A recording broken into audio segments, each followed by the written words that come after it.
You probably use salt because someone said it protects. Maybe you saw it in a video, or your friend told you to put some near the door. And you thought, salt is salt, right? But not all salt is the same. Some salt still carries these of machines, the touch of dozens of hands, the silence of long shelves and sealed bags. And when you place that kind of salt in your home, without cleansing it, without waking it up, you don't just invite energy in, you might be holding something back. What if the salt you trusted to guard your wealth is the reason it's not flowing in? Salt is everywhere. In your kitchen, on your altar, maybe even in the corner of your bedroom. We place it because we heard. It purifies. It protects. It helps with energy. But what most people don't realize is this. Salt doesn't just work because it's there. It works because it's awake. And if the salt you placed still carries the weight of factories, the quiet of warehouse shelves, the vibration of plastic and noise, then you didn't place a guardian. You placed a mirror, one that's still fogged with everything it absorbed before it ever met you.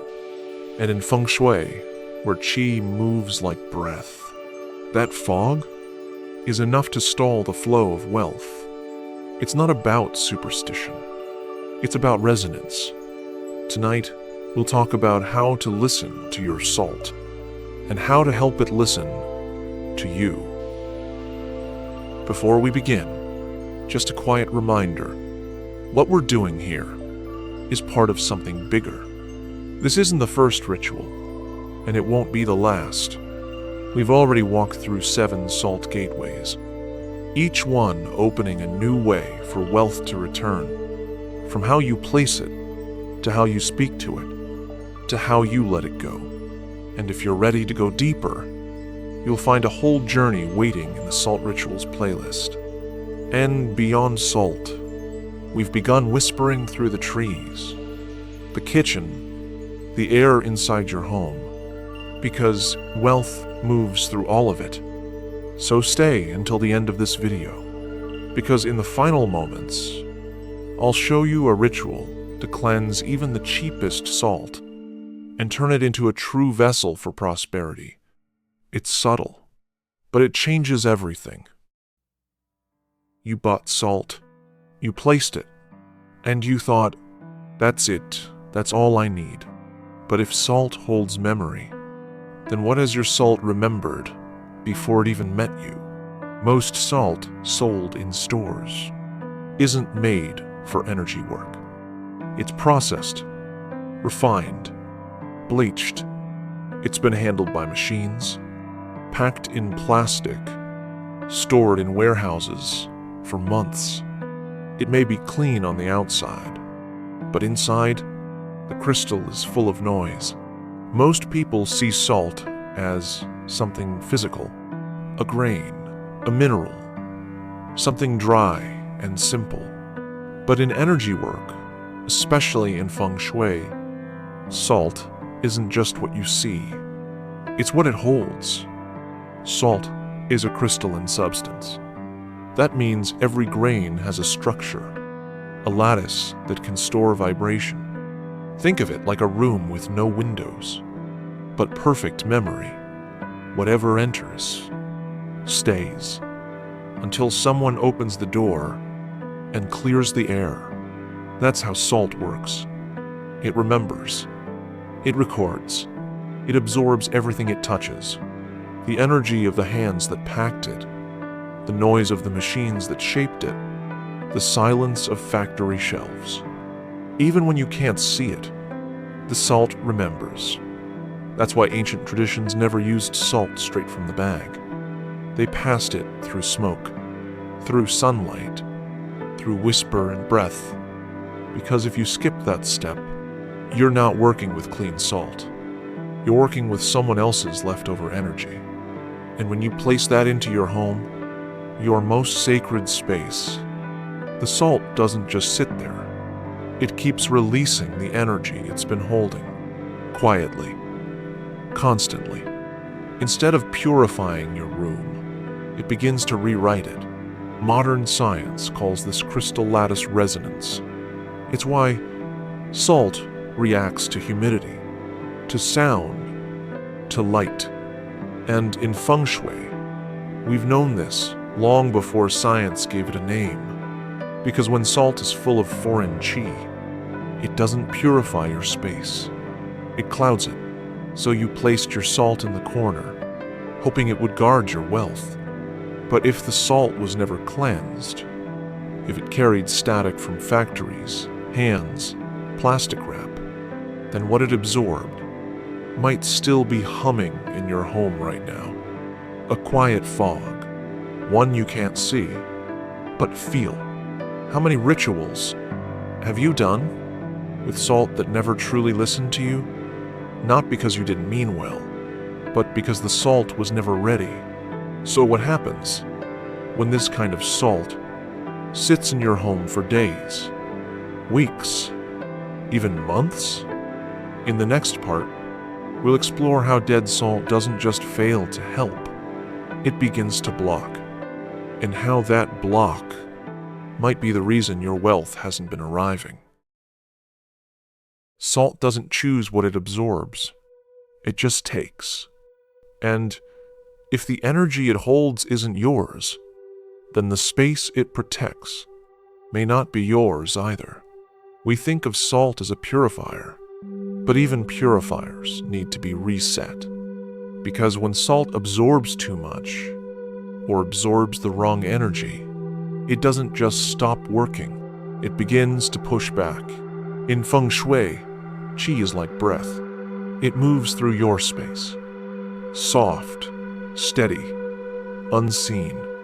When you place activated salt in the right spot, it filters that breath. It clears the air.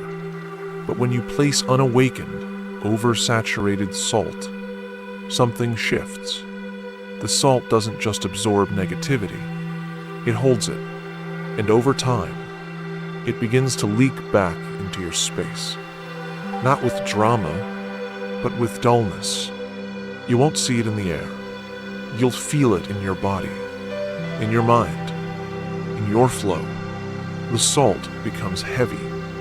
The energy becomes still. And stillness, when it overstays, becomes stagnation. This isn't just spiritual belief, it's energetic logic. You'll start noticing signs, waking up feeling tired even after sleeping long hours. Money arrives, but disappears quickly. Motivation fades, projects stall. A fog in the mind, like you're always 2 steps behind yourself. These are not random. They're what happens when the energy in your space begins to move in circles and never leaves. So that bowl of salt you placed with good intentions might now be quietly looping old vibrations through your home. You meant to create protection, but what you created was a holding zone for energy that should have been released. Have you been feeling stuck without knowing why? Not broken, just heavy. Maybe it's not you. Maybe it's the salt, still carrying what should have left long ago. But here's the good news. You don't have to throw it away. You don't have to buy something new. In the next part, I'll show you how to take that same bowl and bring it back to life. We'll cleanse it, reawaken it, and finally, let it carry your energy, not someone else's.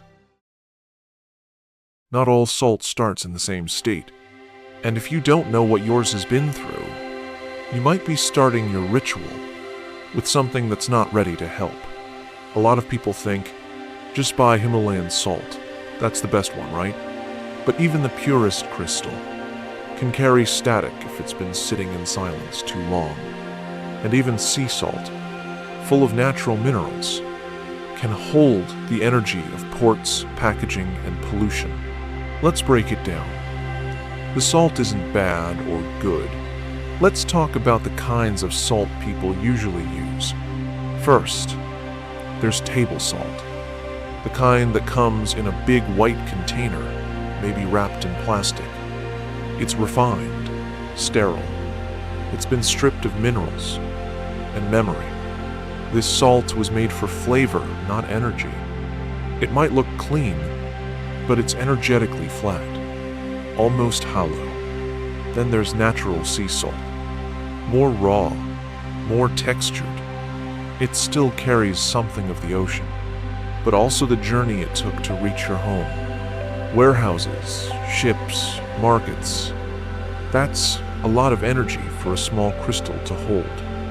Next is Himalayan pink salt. It's beautiful and old. The structure is stable, formed deep in the earth. And yes, its vibration is naturally calm. But even so, when it's been sitting in a store for months, it can forget what it was meant to do. And finally, there's ritual salt, the kind someone has already cleansed, charged, whispered into. That one's ready. But even then, I always whisper into it myself, because no matter where the salt came from, it needs to know where it's going. I've worked with clients who used the fanciest salt they could find, but nothing shifted. And I've seen people awaken basic sea salt with breath, sunlight, and whisper, and watch their entire space change within days. If you place salt without knowing where it came from, or what it's been holding, you're placing energy into a container that may already be full. That's not spiritual. That's just like pouring clean water into a dirty cup. Take a moment. Think about the salt in your home right now. Do you know its journey? Has it been touched by light, by breath, by your presence? If not, don't worry. You don't have to throw it away. You just have to begin again. In the next part, I'll guide you through a simple ritual to reset your salt, clear what it holds, and realign it with the wealth that's trying to find you. You don't need better salt. You just need to begin again. Most people throw out the old salt when it doesn't work. But in Feng Shui, we don't discard. We cleanse. We realign. We remember. Here's how to awaken the salt you already have. Step 1. Let it touch light. Salt absorbs. But what it absorbs stays. And before you placed it in your home, your salt likely absorbed factory air, plastic silence, even human hands rushing through machines. Light, especially early morning light, has a cleansing frequency. In energy studies, we know sunlight carries a spectrum that breaks up stagnant ions. But more than that, in Feng Shui, the morning is when qi is fresh. It hasn't yet been influenced by the world's noise.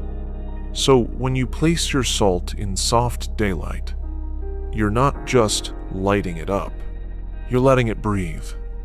You're letting nature reorganize its field, like rinsing the soul of the crystal without touching a single grain. Step 2. Stir it with sound. Once the light has entered, you need to move the energy. Salt is a crystal, and crystals are known to vibrate in response to sound. Even a gentle bell, a tuning fork, or your own voice create small waves that ripple through the salt's lattice. In science, this is called resonance activation. In spiritual practice, it's a reset. Why does it matter? Because stagnant salt may have formed microblocks, energy patterns clumped and stiff, and sound, especially clear, high tones, breaks up these hidden blocks. It's like shaking the dust out of an old rug, but the dust is invisible, and the rug is your wealth field. Step 3. Breathe into it with intention. Light clears. Sound moves, but breath connects. In Feng Shui, breath is your personal qi. It's the one thing you carry that is always alive. When you exhale slowly over the salt, not to blow, but to offer, you are transferring part of your living frequency into this sleeping structure. It's like saying, now you work for me. Now you remember who placed you here. And the whisper that follows, that's not superstition. That's an energetic agreement. Together, these 3 steps, light, sound, breath, reformat the salt's internal pattern. From holding random noise to carrying intentional energy. That's the difference between placing salt and placing a living ritual.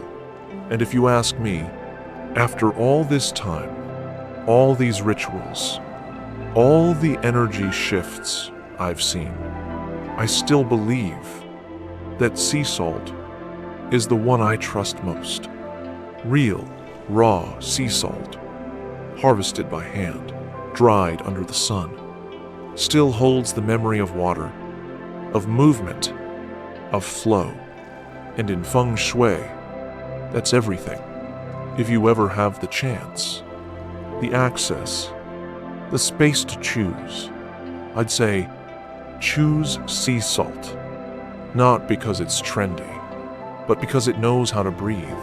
Salt has structure.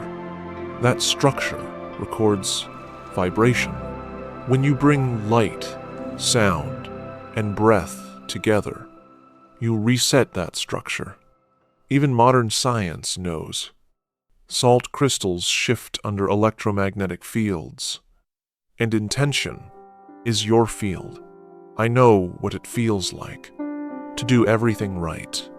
Place the salt, say the words, wait for something to shift, and feel nothing. The room stays heavy. The thoughts still loop. The flow doesn't come. And you wonder, is it me? Is it blocked for a reason I don't understand? But sometimes, it's not you. It's not your wish. It's the salt. It was never activated, never cleansed, never awakened enough to carry what you asked of it. That moment, I realized this for myself. It changed everything. I stopped blaming myself. I stopped searching for the perfect ritual.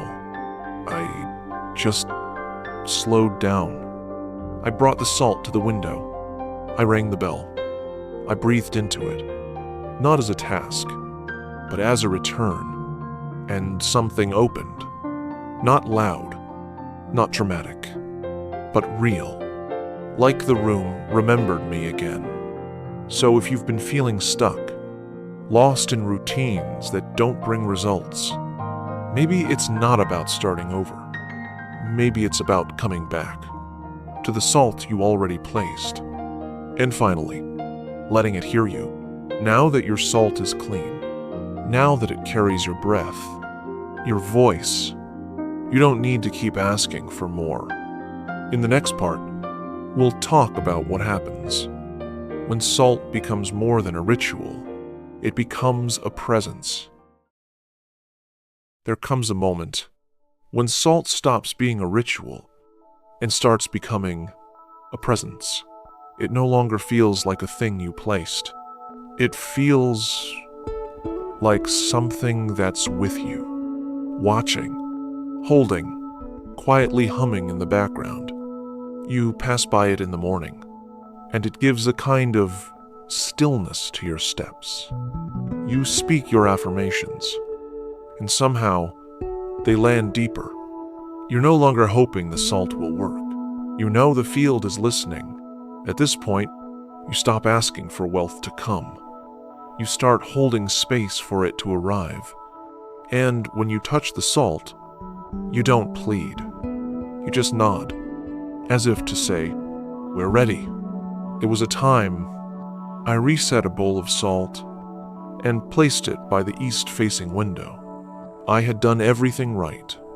cleansed it in morning light, rang the bell, whispered into it with full presence, and then I left it there. I didn't stare at it. I didn't hope or force or ask again. I just let it be. Every morning, I walked past it. Sometimes I'd pause for a breath. Sometimes I didn't. I never said, "Bring me money." I never said, "Fix this now." I just whispered, "I see you." 21 days passed. On the 22nd day, an old client I hadn't heard from in 6 months emailed me. That afternoon, a friend who owed me money sent it back. And the next morning, I woke up feeling different. Not euphoric, not like I'd won the lottery, just light. Like the air had started moving again, like the house had exhaled. And the salt? It hadn't changed color. It didn't glow, but it felt alive, like it had done its job, without a single word, just by being seen and being left to remember. Maybe the salt didn't shift your life. Maybe you shifted into someone who no longer chased wealth, but became the field where wealth could land, quietly, naturally, without force. And maybe that's what this was all along. Not a trick, not a superstition, but a way to come back to the stillness that calls abundance home. If something stirred in you tonight, even just for a moment, a breath, a pause, a quiet knowing, then it wasn't by chance. You were ready, and your space has already begun to shift. In Feng Shui, even the smallest objects hold memory, and the way we treat them becomes the way we shape our world. You didn't just cleanse a bowl of salt tonight. You remembered that wealth doesn't respond to noise. It responds to presence. So tell me, what part of this ritual will you carry forward? Was it the light, the breath, the moment you stopped asking and simply began to see your space again? Or just write, "I choose to awaken what I place." That one sentence might be all it takes to seal your shift. I don't place out of habit. I place with awareness. I don't wait for wealth. I welcome it softly. I don't rush energy. I awaken it with light, with breath, with stillness.